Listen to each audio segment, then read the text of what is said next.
On the 8th of August, I had the pleasure of seeing the bust out of danger of being overtaken by the water.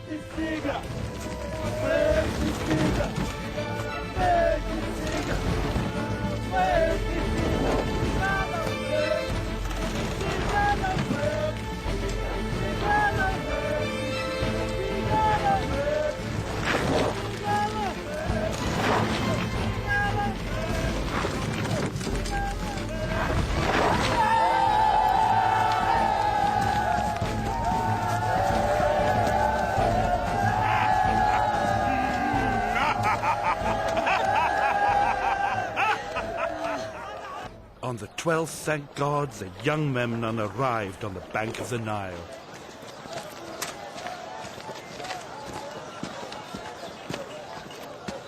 Give the men a half-day's extra pay, Hamet, and put a guard on the head, yes? Yes, sir.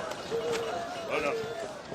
From having been a failure as both an engineer and a showman, Belzoni had now succeeded in something unique. And he hoped that once the bust was installed in the British Museum, he would achieve the recognition he had long sought in his adopted home of England. What are you doing? Packing.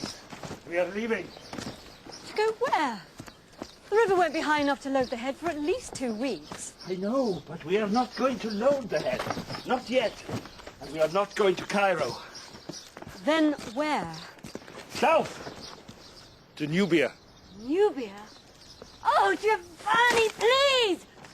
Look, once the river has risen and we've loaded the head, we depart for Cairo. 4 weeks later, our job is over. Salt will pay us our money, and then what? I don't know. Go home? To do what? We have no job. No booking. Something will turn up. It always does, you said so yourself. But why leave this country? Come with me.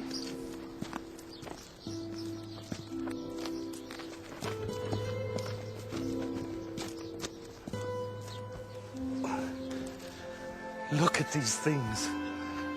Drevetti is stealing all this just to make money. In London or Paris or Rome, they are worth hundreds of pounds. Soon, all these beautiful works will be lost, just as if the sand had covered them. Well, what can we do? They're Drevetti's now. He's taken everything.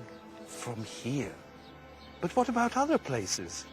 Don't you see, this is our chance to save them and to put food in our bellies.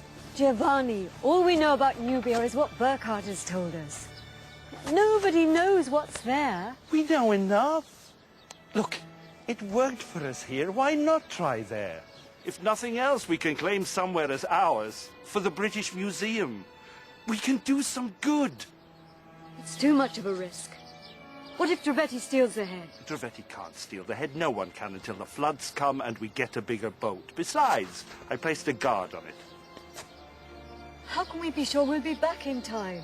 It's a risk, Sarah. I know that. But we must take it. We can be in Nubia in a week or 10 days. We'll be back within a month. Burkhardt said it was the most wonderful palace in all antiquity. Imagine, this can be our dream.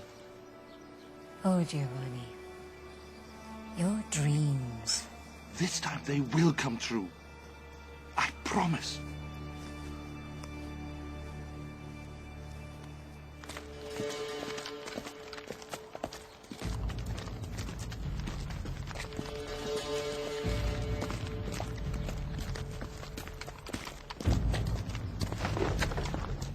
راحوا فين؟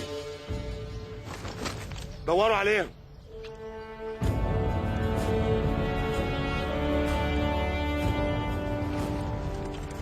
Belzoni and Sarah set sail from Luxor, heading south. A journey fraught with danger. They had little idea of what to expect, as few European men and no Western women had ever ventured so far up the Nile.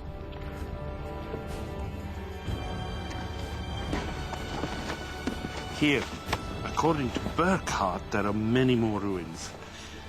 In another week we shall be there. And after that? Who knows? We're off the chart.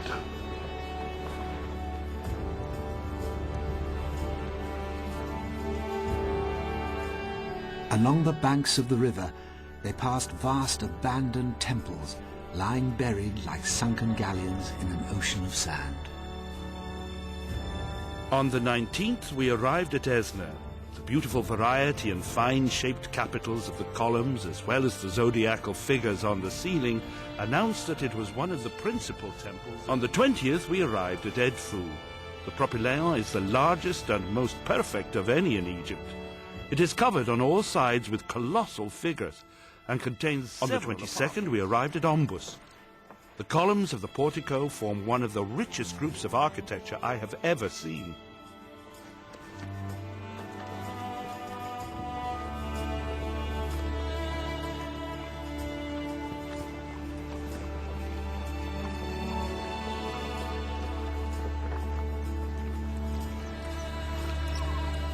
They traveled deeper into Africa, to a land untouched by the 19th century.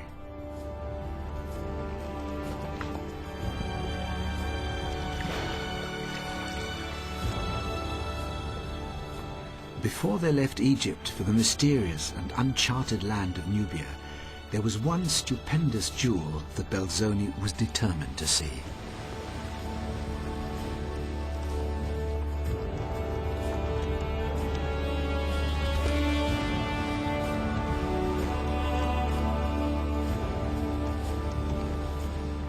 On the 27th of August, I first saw that goodly sight, the Temple of Philae.